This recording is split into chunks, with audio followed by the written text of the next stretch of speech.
आप सबको मेरा प्रणाम, आप सबको नमस्ते, जय हिंद। मैं हूं देवकर साहेब और मैं अपने ऑफिशियल फेसबुक पेज में आपके साथ लाइव जुड़ चुका हूं और आप मेरे साथ लाइव हैं। मैं सीधा आपके साथ जुड़ा हूं और आज मैं विशेष चर्चा भारत की गरीबी और बेरोजगारी के ऊपर करूंगा। कल मैंने चर्चा किया था कि अमेरिका इतना शक्तिशाली कैसे हुआ, अमेरिका इतनी संपन्न कैसे हुआ और उसके कंपेयर में भारत इतना पीछे क्यों है। कल की अगर आप मेरी वीडियोस को अगर देखेंगे, जो लाइव वीडियो था इसी टाइम पे के लाइव वीडियो हैं फेसबुक पेज पे, उसको आप देखिएगा तो अमेरिका इतनी कैसे समृद्ध बना, अमेरिका इतनी शक्तिशाली कैसे बना, उसके ऊपर मेरी वो पूरी वीडियो है, आप लोग उसको ज़रूर देखेंगे। आज मैं चर्चा करूंगा कि भारत में इतनी गरीबी और इतनी बेरोजगारी क्यों है, क्योंकि बेरोजगारी आज अपने चरम पे है। अपने चरम का मतलब ऐसा कह सकता हूं कि मैं सीधा पूरा अगर आप देखेंगे तो जितने युवा हैं उसमें मेरा ऐसा मानना है कि शायद 20-25% युवा ही होंगे जिनके पास मतलब कुछ ठीक ठाक ढंग के काम होंगे। बाकी 60-70% युवा ऐसे हैं जो बेरोजगारी के बदहवासी से घूम रहे हैं और प्रतिदिन सैकड़ों युवा आत्महत्या इस बात पे कर लेते हैं कि उनको कोई काम नहीं मिल रहा है और उनके पास कोई बहुत अच्छे काम नहीं है। तो इस तरीके की आज भारत की जो परिस्थितियां हैं वो बनी हुई हैं और लगातार भारत में मुझे ऐसा लगता है कि काफ़ी बहुत बड़ी मात्रा में, बहुत ज़बरदस्त बड़ी मात्रा में बढ़ती ही जा रही है बेरोजगारी। ये बेरोजगारी इतनी ज़्यादा क्यों बढ़ी, आखिर ऐसा क्या कारण रहा जो इतनी ज़्यादा बेरोजगारी बढ़ी।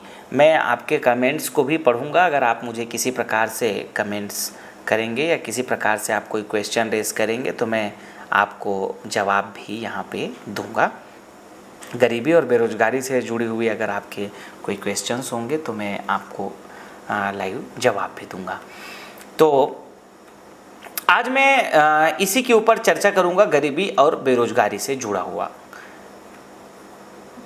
भारत में जब से ज़्यादा बेरोजगारी बढ़ने लगी, देखिए जनसंख्या मैं मानता हूँ बहुत बड़ा कारण है और जनसंख्या हमारे यहाँ ही है ऐसा नहीं है। आज अगर आप देखेंगे तो चाइना में भी जनसंख्या है, लेकिन चाइना वालों ने क्या किया, चाइना वालों ने किस तरीके की स्ट्रैटेजी अपनाई, किस तरीके की उन लोगों ने रणनीतियाँ अपनाई और उन लोगों ने अपनी बेरोजगारी को दूर करने के लिए लोगों ने वहाँ के काम किए और भारत में उस रणनीति को क्यों नहीं अपना पाए और भारत में उस दिशा में क्यों नहीं काम हो रहा है, ये बहुत सोचनीय स्थितियाँ बन चुकी है। चाइना को जब आप अध्ययन करोगे, चाइना को जब आप समझने की कोशिश करोगे तो चाइना इतनी तेज़ी से आगे ग्रो कर रहा है, इतना तेज़ी से आगे बढ़ रहा है, मतलब आज हम चाइना से 50 साल पीछे हैं। हमारी और जनसंख्या, भाई अगर आप एक दृष्टिकोण जब रखेंगे तो जनसंख्या हमारी और उनकी तो बराबर थी ना। जब उनकी चाइना और हमारी जनसंख्या जब बराबर है तो हमारी बेरोजगारी भी बराबर होनी चाहिए थी, हमारी इकोनॉमी भी बराबर होनी चाहिए थी। वो भी गुलाम थे, हम भी गुलाम थे, लेकिन उन लोगों ने उन्नति कर ली और भारत के लोग उन्नति नहीं क्यों किए। तो अगर ऐसा कहूँ तो क्या चाइना के लोग बुद्धिमान हैं और भारत के लोग जो हैं बेवकूफ़ हैं क्या?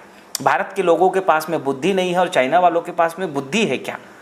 तो कुछ मुझे ऐसा दिखाई देती है कि ये बात बिल्कुल सही है कि जितना चाइना वाले बुद्धिमान हैं उतना हम लोग केवल ढोंग और आडंबर और हमारे पास वहम है, अहम है कि हम बुद्धिमान हैं, हम अपने आप को ज़्यादा काबिल समझते हैं, हमारे पास ईगो इतनी ज़्यादा है, हमको ऐसा लगता है कि हम ही सब कुछ हैं, बट हम बहुत पीछे हैं। अगर इनके कंपेयर अगर आप देखेंगे, चाइना के कंपेयर देखेंगे आप जो है, अगर अमेरिका की बात तो मैंने कल पूरी बता ही दिया था। तो आज मैं इसी के एक अध्ययन के जब आपको आगे बढ़ाऊंगा तो देखिए क्या था कि भारत में बेरोजगारी पहले कम थी और आज जो बढ़ी इसके पीछे, ठीक है, जनसंख्या को मैंने आपको उदाहरण दे दिया कि चाइना वालों ने जनसंख्या होने के बावजूद उन लोगों ने क्या किया, चाइना ने वो लगातार प्रोडक्शन को बढ़ाने का काम किया और पूरी चाइना एक्सपोर्ट का हब बन गया। आज चाइना में इतनी बड़ी एक्सपोर्ट का है। हमारे भारत में आज जो पूरी जितनी इलेक्ट्रॉनिक लाइट्स आती है, छोटी छोटी जितनी लाइटें हैं, वहाँ पे हर घर में लाइटें बन रही है। मतलब आप ऐसा समझिए करोड़ों मजदूरों को लाइट बनाने का काम मिल गया। जब काम मिला तो रोजगार मिला और उन लोगों ने बेरोजगारी दूर कर ली और उसका पूरा कंजप्शन भारत के मार्केट में होने लगा। तो इस तरीके से उन लोगों ने अपना हल निकाल लिया। फिर दूसरी बात, उन लोगों ने छोटे छोटे खिलौने का बनाने का काम किया। इतनी बड़ी मात्रा में आज भारत के जो खिलौना है, जो छोटे बच्चों के लिए जो खिलौने बनते हैं, वो सारा कुछ आज चाइना से हमारे भारत देश में इंपोर्ट हो रही है। जितनी इलेक्ट्रॉनिक डिवाइसेस हैं, चाहे छोटे टार्च हो, छोटे छोटे मोबाइल हो, चार्जर हो, मतलब जितनी मोबाइल चार्जर हो, पावर बैंक हो, जितना भी इस तरीके के इलेक्ट्रॉनिक डिवाइसेस आप लोग देखते हैं ना, जो कुछ भी आपको ज़्यादातर इलेक्ट्रॉनिक डिवाइसेस दिखाई देंगी, वो सारा कुछ चाइना में प्रोड्यूस हो रहा है। उसको वहाँ पे मैं जब चाइना में अध्ययन करने गया था, चाइना जब मैं देखने गया था, तो हम लोगों ने केवल एक पावर जो क्या बोलते हैं चार्जर बनाने वाले एक हम लोग कंपनी विजिट करने गए थे। तो वहाँ पे इतने लोग काम कर रहे थे, हम लोग देख के हैरान हो गए। मतलब उसमें कोई चार्जर का जो पिन लगाने का काम कर रहा है, कोई तार लगाने का काम कर रहा है, पूरी असेंबली लाइन है। और उसी तरीके के सैकड़ों फैक्ट्रियाँ हैं। मतलब कहीं पे गहने बन रहे हैं, कहीं पे फर्नीचर का काम हो रहा है, कहीं पे कुर्सी का काम हो रहा है, कहीं पे लकड़ी का काम हो रहा है, कहीं पे हेल्थ केयर का अगर प्रोडक्शन है तो उसका प्रोडक्शन हो रहा है। पूरी अलग हम लोग शेंजन में गए थे, चाइना के शेंजन गए थे हम लोग, जहाँ पूरी मोबाइल इंडस्ट्री का इतनी बड़ी मात्रा में मोबाइल मैन्युफैक्चरिंग हो रही है। इतनी भयंकर मोबाइल और मोबाइल के एसेसरीज पार्ट्स पूरी दुनिया को, पूरी सारी कंट्रीज़ को आज यही चाइना वाले उसको भेज रहे हैं। और इससे क्या हुआ कि पूरी चाइना को लगातार वहाँ के जो लोग हैं उन लोगों को रोजगार मिल गया। तो इस तरीके की उन लोगों ने पूरी एक प्रोडक्शन का पाइपलाइन तैयार किया और सारे के सारे लोगों ने काम किया। और उनका ये प्रयास था कि वे पूरी चाइना के लोग, वहाँ के जो लोग हैं, इतनी देश प्रेम, इतना स्वदेशी के भावनाओं से जुड़े हुए लोग हैं। मतलब मैं बहुत आश्चर्य में रह गया वहाँ के लोगों को जब हमने मिला, देखा, बातचीत किया, बहुत आश्चर्य लगा। हमारे साथ में एक डॉक्टर साहब थे सूरत से, वो थे, और हमारे यहाँ एक प्रवीण साहब करके थे, उनके साथ में हम लोग गए थे। तो हमारे जो डॉक्टर साहब थे उनके एक मित्र थे जो वहीं के चाइना के हैं, लेकिन यहाँ भारत में काफ़ी समय तक रहे, तो काफ़ी अच्छी बातचीत हो गई थी उन लोगों की हमारे साथ में। तो वो हम लोगों को पूरा एक एक वहाँ का अध्ययन कराते थे, एक एक चीज़ों को दिखाते थे। हम लोग एक एक कंपनियों में जाके, एक एक फैक्ट्रियों में जा कर के देखते थे, समझने की कोशिश कर रहे थे कि ये लोग क्या कर रहे हैं, कैसे वो लोग काम करते हैं। तो चीज़ें बहुत समझ में आई कि उन लोगों ने पूरी मिल करके एक साथ संगठन में काम किया। और जो सबसे बड़ी बात मुझे समझ में आई, जब हम लोग पहले चाइना पहुँचे तो हमारा जो है व्हाट्सएप बंद हो गया। वहाँ बोले कि भाई अगर आपको लोगों के साथ कम्युनिकेशन करना है तो बोले आपको वी चैट रखना पड़ेगा। अब हम लोगों को वी चैट मजबूरी में चालू करना पड़ा, क्योंकि हमारा सारा कम्युनिकेशन, अगर अब हम लोगों को भारत में किसी से बात करना है तो हमारा तो भारत में व्हाट्सएप चलता है, तो हमारा सारा कम्युनिकेशन बंद हो गया, तो हम लोगों को वी चैट इस्तेमाल करना पड़ा। फिर जैसे ही हम लोग सोचे कि चलो व्हाट्सएप नहीं चल रहा है तो ईमेल इस्तेमाल करते हैं, तो वहाँ गए तो वहाँ जीमेल भी हमारा बंद हो गया। जीमेल को भी हम लोग ऑपरेट ही नहीं कर पा रहे थे। इंटरनेट आ रहा है लेकिन इंटरनेट के बावजूद भी हम लोग अपने जीमेल को इस्तेमाल नहीं कर पा रहे थे। फिर उसके बाद में हम लोगों ने सोचा कि चलो यूट्यूब को देखें खोल करके, तो यूट्यूब भी वहाँ के इंटरनेट से नहीं चल पा रहा था, यूट्यूब भी नहीं चलता है। तो इतने स्वदेशी लोग हैं चाइना के, इतने कमाल के वे लोग चाइना को आगे बढ़ाने में अपना काम करते हैं।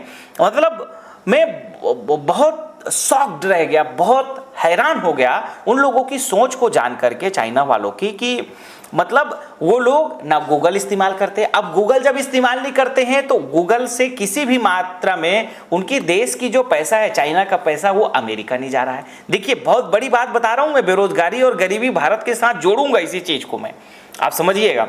फिर चाइना कैसे, चाइना और हमारी जनसंख्या बराबर है, क्योंकि जब आप बात करेंगे कि भारत में गरीबी और बेरोजगारी क्यों है तो लोगों के पास केवल एक ही जवाब आता है। मैंने कितने लोगों से पूछा तो मुझे केवल एक ही जवाब आया कि भाई भारत की जनसंख्या बहुत ज़्यादा है। सब लोग यही बोलेंगे जनसंख्या ज़्यादा है, जनसंख्या ज़्यादा है। अरे भैया, तो चाइना की भी तो जनसंख्या हमसे ज़्यादा है, थोड़ी बहुत ही ज़्यादा है लेकिन ज़्यादा है। तो चाइना की जनसंख्या हमसे ज़्यादा होने के बावजूद उन्होंने अपनी बेरोजगारी कैसे दूर कर ली, उसी बात पे बता रहा हूँ कि जैसे जब हम लोगों ने देखा कि वहाँ पे अब गूगल नहीं चल रहा है, तो इसका मतलब क्या हुआ कि उन लोगों ने गूगल का जो पूरा पैसा है वहाँ पे अपना बचा लिया। यूकू या ऐसा कुछ करके वहाँ का अपना सर्च इंजन है, लोकल चाइनीज सर्च इंजन है, कुछ नाम था, मैं नाम भूल गया उसका, यूकू या ऐसा कुछ से वहाँ का सर्च इंजन है जिससे वहाँ के लोग सर्च करते हैं। देखिए, वहाँ गूगल इस्तेमाल नहीं करते, तो गूगल से पूरा पैसा जाना बंद हो गया। वहाँ पे जीमेल इस्तेमाल नहीं करते, वहाँ के उनका लोकल उन लोगों ने अपना ईमेल बना रखा है जो पूरी चाइना के सारे लोग उसके ऊपर ईमेल का इस्तेमाल करते हैं, तो जीमेल का जो पूरा पैसा था वो जाना बंद हो गया। यूट्यूब का वहाँ पे कोई इस्तेमाल नहीं करता, यूट्यूब की जगह वहाँ पे कुछ एक दूसरा उन लोगों का कुछ एक साइट है, उसका भी मैं नाम थोड़ा सा भूल रहा हूँ इस वक्त, आप ढूंढ लीजिएगा, या मैं आपको बस सिंपल से बता देता हूँ कि वहाँ पे यूट्यूब भी नहीं चलता, वो लोग अपना ही वहाँ पे उस चीज़ को चलाते हैं यूट्यूब की जगह। तो यूट्यूब से भी पैसा बाहर नहीं जा रहा है, गूगल से भी बाहर नहीं जा रहा है, जीमेल से बाहर नहीं जा रहा है। अब हम लोगों ने सोचा कि फेसबुक चला लेते हैं, तो जैसे मैं अभी आपके साथ फेसबुक में लाइव हूँ, तो फेसबुक भी वहाँ नहीं चलता है। जब फेसबुक नहीं चलता है तो फेसबुक के माध्यम से भी जो पैसा है, आज प्रतिदिन 100 करोड़, 150, 200, 500 करोड़ आज जो भारत का अमेरिका जा रहा है वो भी वहाँ नहीं जाता है। तो इस तरीके से वो लोग किसी भी प्रकार के सोशल मीडिया का इस्तेमाल वहाँ के अमेरिकन्स का करते ही नहीं हैं, और पूरी उन लोगों ने लगातार अपनी उत्पादन को बढ़ाने के ऊपर में काम किया, लगातार एक्सपोर्ट के ऊपर में काम किया, इसलिए उन लोगों ने अपनी बेरोजगारी दूर कर ली। इसके अलावा अगर आप ई कॉमर्स इंडस्ट्री की बात करें तो वहाँ पे अमेज़ोन की जगह वो लोग अलीबाबा को इस्तेमाल करते हैं, क्योंकि उनके पूरे देश के नस नस में स्वदेशी की भावना घुस गया। पूरी चाइनीज व्यक्ति जो है, किसी भी स्थिति में चाइना की अगर कंपनियां हैं, आज वे लोग अलीबाबा को खुल करके काम करते हैं, अलीबाबा की जो उनकी कंपनियां हैं उनके लिए काम करते हैं। मतलब कुल मिलाकर करके अगर आप लोग देखेंगे तो चाइना का एक एक व्यक्ति अपने देश के लिए प्रेम करते हैं, चाइना के व्यक्ति स्वदेशी की भावनाओं के साथ इतना जगे हुए हैं, तो पूरी चाइना की सरकार, चाइना के लोग सब मिल करके अपने चाइना को आगे बढ़ाने में लगे। तो वो आज भारत से 50 से 60 साल चाइना आज आगे चले गए और हम बहुत उससे पीछे चले गए। अब इसके चाइना के जस्ट उल्टा हमारे भारत में हो गया। हमको कुछ भी अगर चाहिए तो हमारे यहाँ या तो चाइना से इंपोर्ट हो रही है, या अमेरिका से इंपोर्ट हो रही है, या कि फिर जापान से, या कि फिर यूरोप की कंट्रियों से हो रही है। हमारे यहाँ तो बड़े मजे की बात यह है कि हम अपने आटा भी हमारे इसी देश में विदेश की कंपनी आकर के हमको बना के बेच के जा रही है। हमारे ही टमाटर को लेकर के सॉस बना करके हिंदुस्तान यूनिलीवर की कंपनी किसान के नाम से आप लोगों को सॉस बना के खिला के उसका पूरा प्रॉफिट अपने देश में लेकर के जा रहे हैं। बहुत कमाल की घटना है हमारे देश में। यहाँ लक्स, लाइफ बॉय, मतलब आप जितना चाहे वेस्लिन हो, लाइफ बॉय हो, पेप्सोडेंट हो, पॉन्ड्स हो, चाहे चित्रा हो, या कि फिर जो है ब्रिज साबुन हो, पियर्स हो, लक्मे हो, या इंदुलेखा तेल हो, ब्रूक बॉन्ड हो, Horlicks, Lipton Tiger, Taj Mahal, Boost, Sunlight, Wheel, Rin, Surf Excel, Sunsilk, डॉ, लक्स, अक्स, ये सारा कुछ जो है हिंदुस्तान यूनिलीवर, यही जो है यूरोपियन कंट्रीज़ की जो कंपनी है, अमेरिकन्स कंपनियां हैं, ये आकर के हमारे देश के जो छोटे छोटे उद्योग धंधे थे इसके ऊपर भी आज कब्जा कर लिया। हमारे इस देश में पूरा गूगल चलता है, फेसबुक चलता है, व्हाट्सएप चलता है, इंस्टाग्राम चलता है, ट्विटर चलता है, सब कुछ आज हमारी सोशल मीडिया पूरी अमेरिकन की है। पूरी आज हमारा उद्योग धंधा सब कुछ या तो अमेरिकन है, या तो यूरोपियन है, या चाइनीज है, सारा कुछ है। और हमारे देश में प्रोडक्शन पूरी ना के बराबर हो गया, और जितना प्रोडक्शन है वो सब इन बड़ी कंपनियों के पास चले गए, जैसे हिंदुस्तान यूनिलीवर जैसे जो कंपनी है उनके पास पूरा प्रोडक्शन विदेशी कंपनी के पास चला गया, और सेल्स डिपार्टमेंट है वो अमेजोन जैसे टॉप ई कॉमर्स जो कि अमेरिकन है उनके पास चले गए। और अब आप हो गए ठुल्लू राम, अब बढ़िया बढ़िया आराम से झुनझुना बजाते रहिए। और भारत देश में बेरोजगारी के जो है खूब घंटाल जो है पूरी तरीके से हो गया। तो ये है पूरी भारत की स्थिति, और ये भारत में बेरोजगारी और गरीबी का कारण सबसे बड़ा यही बन गया। अब मैं अपने दूसरे चैनल पे लाइव आने वाला हूँ, इसलिए मैं यहाँ का लाइव ख़त्म करके अपने मेन दूसरे चैनल पे लाइव जाने वाला हूँ। तो मैं कल फिर आपके इस मुद्दों के ऊपर, कल फिर हम इस मुद्दे के ऊपर चर्चा करेंगे। और आज के लिए इतना ही। मैं इस मुद्दा को कल आगे पूरी और बढ़ाऊंगा। गरीबी और बेरोजगारी के ऊपर कल हम फिर से चर्चा करेंगे। आज इतना ही। आप सबको बहुत बहुत प्रणाम। आप सब समझेंगे, क्योंकि आप जब धीरे धीरे जागेंगे, और एक दिन जागना पड़ेगा और इस विचार को जगाना पड़ेगा। जितने लोग आप मेरे साथ जुड़े हैं, आपको इन विचारधाराओं को लोगों को बताना भी पड़ेगा, समझना भी पड़ेगा। अगर आज हम 100 जागेंगे, 100 से 1000, 1000 में 1 जीरो लगेगा तो वो 1 लाख होगा, और 1 लाख में 1 जीरो और लगाएंगे तो वो 10 लाख होगा, और 10 लाख में 1 जीरो लगाएंगे तो वो 1 करोड़ हो जाएगा, और 1 करोड़ में 1 जीरो लग जाएगा तो वो 100 करोड़ हो जाएगा। और जब हमारे 100 करोड़ लोगों के अंदर अगर स्वदेशी की भावना अगर जगेगी, हम कोऑपरेशन की नीतियों के ऊपर जब हम लोग काम करेंगे, तो जब एक दूसरे के साथ में हम लोग मिल करके काम करेंगे, एक दूसरे को उठाने का काम अगर करेंगे, अगर मेरे दीपक दास भाई अगर आसाम में कुछ काम कर रहा है तो उनको आगे बढ़ाने के काम करेंगे, नरेंद्र भाई अगर भरतपुर में कुछ काम कर रहा है तो उनको आगे बढ़ाने का अगर काम करेंगे, और इस तरीके से हम लोग एक दूसरे के साथ मिल करके एक दूसरे को आगे अगर बढ़ाएंगे, मतलब इसको कोऑपरेशन की नीति कहते हैं। अगर हम अपने से बने हुए, अपनों के बनाया हुआ प्रोडक्ट को, अपने द्वारा तैयार किए हुए लोगों के जब उत्पादों को हम इस्तेमाल करेंगे और उपयोग करेंगे, ज़्यादा से ज़्यादा हम इस भावनाओं के साथ जब काम करेंगे, तो भी भारत हमारा सुखी, समृद्ध और संपन्न हो पाएगा। आप सबको बहुत बहुत धन्यवाद, और मैं कल फिर से आप सबको मिलता हूँ। बहुत बहुत प्रणाम, बहुत बहुत शुभकामनाएं।